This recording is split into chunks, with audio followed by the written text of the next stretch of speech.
रिमझिम और आप देख रहे हैं वीवाई न्यूज। आज हम आपको बताएंगे कि क्यों मनमानी और तर्कहीन कहा है सुप्रीम कोर्ट ने मोदी सरकार की एक घटिया वैक्सीनेशन पॉलिसी को, और ये सुन क्यों पैरों तले जमीन खिसक गई होगी मोदी सरकार की, ये भी हम आपको बताएंगे।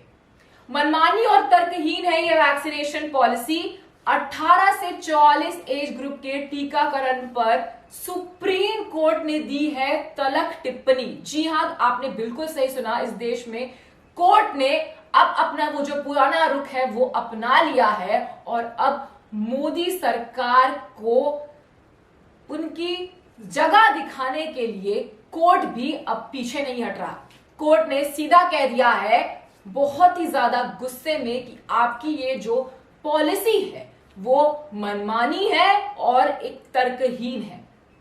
वैक्सीनेशन पॉलिसी पर टिप्पणी करते हुए सुप्रीम कोर्ट ने कहा कि संविधान अदालतों को मूक दर्शन बनाने की परिकल्पना नहीं करता है, वो भी तब जब नागरिकों के संवैधानिक अधिकारों का उल्लंघन कार्यकारी नीतियों द्वारा किया जा रहा हो।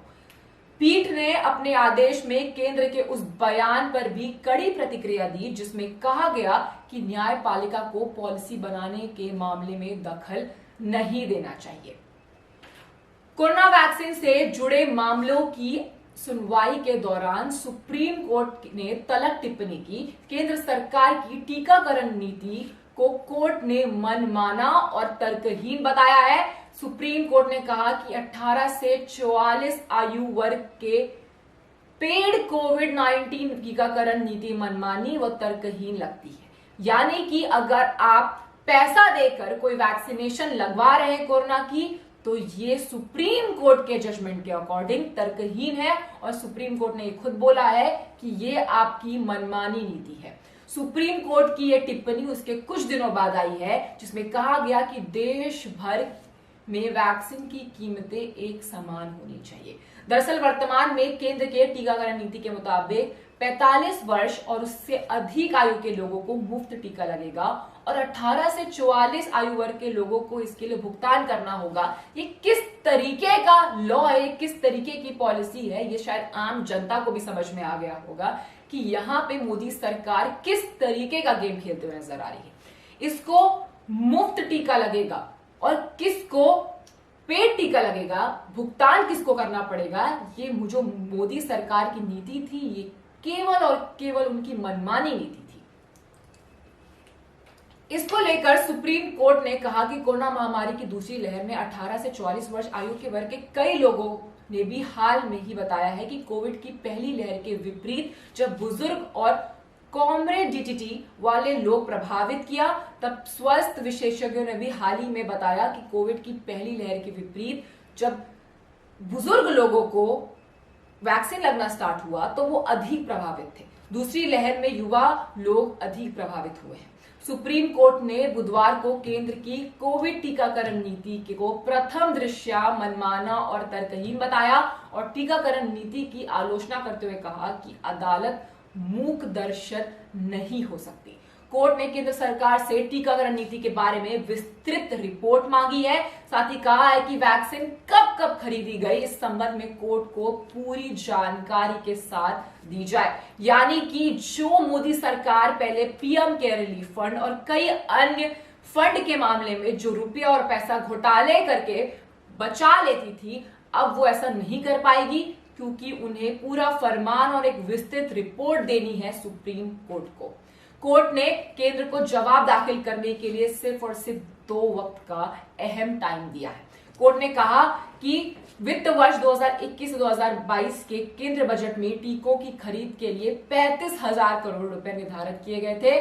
केंद्र सरकार को स्पष्ट करने का निर्देश दिया जाता है कि निधियों को अब तक कैसे खर्च किया गया है, उनका उपयोग 18 से 44 वर्ष की आयु के व्यक्तियों के टीकाकरण के लिए क्यों नहीं किया जा सकता। ये बहुत बड़ा प्रश्न सुप्रीम कोर्ट ने मोदी सरकार से पूछा है, क्योंकि हर साल बजट आते हैं और इतना फंड एलोकेट हुआ, इतना फंड गया, ये बस बोला जाता है। तो क्या सही में इस फंड का उपयोग हो रहा है अभी कि नहीं, ये अब जो वैक्सीनेशन के लिए फंड यानी कि 35,000 करोड़ जो वैक्सीनेशन के लिए फंड दिया गया था उसे किस तरीके से इस्तेमाल किया गया, इसकी भी एक विस्तृत रिपोर्ट सुप्रीम कोर्ट ने मांगी है। केंद्र सरकार को अब तक के सभी तरह की कोरोना वैक्सीन जैसे कोवैक्सीन, कोविशील्ड एंड स्पुतनिक 5 की खरीदारी को लेकर भी पूरी जानकारी जो है वो देनी होगी। साथ ही कोर्ट ने ब्लैक फंगस के लिए दवा की उपलब्धता सुनिश्चित करने के लिए केंद्र द्वारा उठाए जा रहे कदमों की जानकारी मांगी है। ये अभी तक का सुप्रीम कोर्ट का सबसे बड़ा दिशा निर्देश है जो उन्होंने मोदी सरकार को दिया है। वैक्सीन पॉलिसी मसले पर टिप्पणी करते हुए सुप्रीम कोर्ट ने कहा कि संविधान अदालतों का मुख दर्शन बनने की परिकल्पना नहीं करता है, वो भी तब जब नागरिकों के संवैधानिक अधिकारों का जो है उल्लंघन हो रहा है और वो भी कार्यकारी नीतियों द्वारा किया जाता है। पीठ ने अपने आदेश में केंद्र के उस बयान पर भी कड़ी प्रतिक्रिया दी जिसमें कहा गया है कि न्यायपालिका को पॉलिसी बनाने के मामले में दखल नहीं देना चाहिए। कोर्ट ने कहा कि अधिकारों का बंटवारा संविधान के बेसिक स्ट्रक्चर का पार्ट है। सुप्रीम कोर्ट ने ये भी कहा कि भारत में अभी भी ग्रामीण आबादी में बहुत से लोगों के पास इंटरनेट की पहुंच नहीं है। ऐसे में व्यवहारिक नहीं है कि लोगों को किसी की मदद से वैक्सीनेशन के रजिस्ट्रेशन कराएं। कॉमन सर्विस सेंटर के जरिए रजिस्ट्रेशन कराने के कारण भीड़ इकट्ठी होगी। केंद्र ने वैक्सीनेशन के लिए कोविड ऐप के जरिए रजिस्ट्रेशन की जरूरत बताई है, लेकिन जो लोग देश में हंसिए पर हैं वो ऐसे वैक्सीनेशन करवाएंगे। सुप्रीम कोर्ट ने कहा कि कोविड और आरोग्य सेतु क्षेत्रीय भाषा में भी होना चाहिए। कोविड उनके लिए सहूलियत नहीं देता है तो ब्लाइंड है, उनके लिए भी कुछ सोचना होगा।